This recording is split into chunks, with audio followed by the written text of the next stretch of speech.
La région parisienne est l'une des rares grandes agglomérations françaises à ne pas avoir été pourvue de parcs régionaux. C'est pourtant là que la création de vastes espaces protégés se fait le plus sentir, et la vallée de Chevreuse est un lieu idéal pour ses sites et par sa proximité de la capitale. Alors un projet de parc a été mis à l'étude par le Conseil général des Yvelines, il est soutenu par de nombreuses municipalités et beaucoup d'associations, mais la décision n'est toujours pas prise. La raison, c'est qu'elle va à l'encontre des développements des routes et de l'urbanisation. On venait dans une région qui était la nature, proche de Versailles, proche de Paris, et qui était protégée. Le grand problème, c'est qu'en fait, on s'est rendu compte qu'elle était belle, mais elle n'était pas protégée. Quand on a commencé à vouloir protéger la vallée de Chevreuse, c'est parce qu'on avait peur de l'extension de cette zone industrielle énorme qui allait de l'autre côté. Et finalement, c'est un arrêt brutal, mais c'est ce qui a permis de protéger l'ensemble de la vallée de Chevreuse. D'abord, qu'est-ce que c'est qu'un parc naturel régional? Ça n'est pas un parc national, c'est un endroit où on demande aux communes de s'engager sur une charte qui va durer 15 ans. Et sur cette charte, si on la respecte, le label reste. Si on la respecte pas, l'État peut enlever le label. C'est ça la sanction, il n'y a pas de sanction financière. Et donc en fait, c'est un outil de protection de la région dans laquelle il a été créé. Alors celui de la Haute-Vallée-Chevreuse, il a été créé il y a 40 ans. Et en fait, c'était le premier parc naturel régional créé en Île-de-France. Au départ, le gouvernement et les gens se disaient un parc naturel, c'est forcément très loin dans la campagne.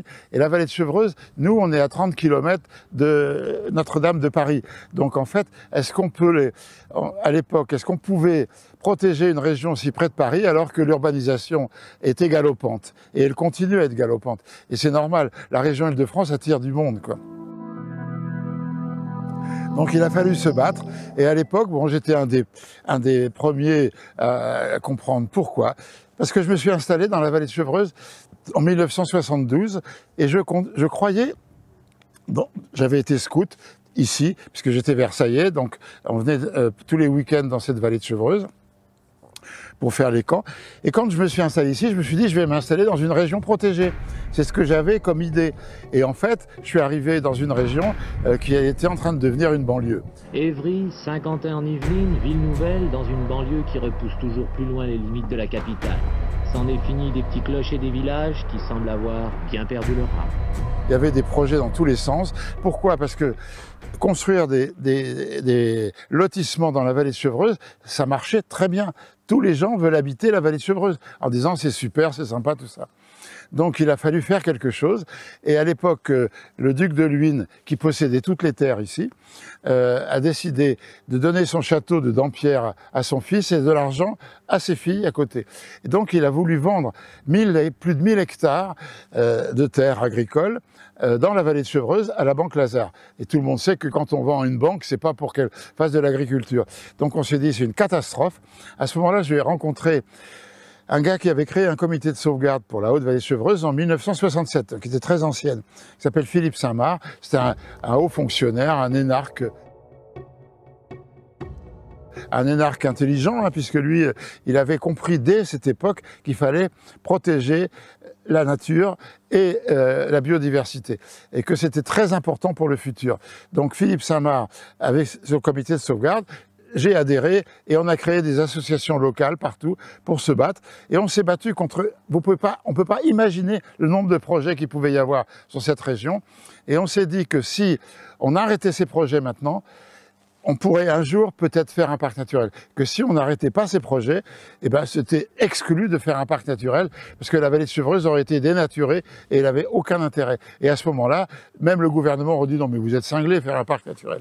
Au début, le gouvernement pensait quand on parlait de vallée de Chevreuse, qu'on parlait d'Orsay, Palaiseau.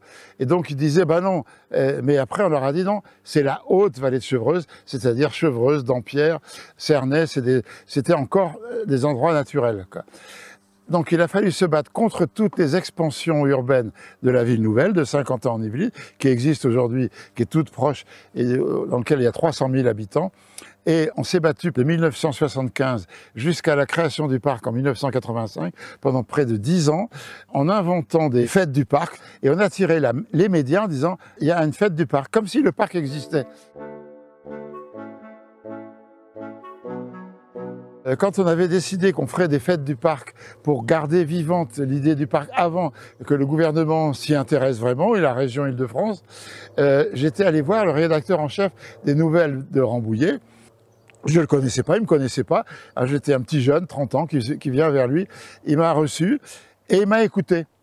Et il a eu un réflexe, je dirais, de journaliste. Il a dit, mais votre histoire, elle me plaît beaucoup. Si vous êtes capable d'écrire des articles, vous aurez la première page quand vous voulez pour parler du parc naturel. Et c'est ce qu'on a eu. L'idée plaisait aux journalistes. Pourquoi? Parce que c'était une idée nouvelle. Un parc naturel en Île-de-France, pour tout le monde, c'était hors de question. Les parcs naturels régionaux, c'était pour les grandes campagnes, mais pas pour Paris.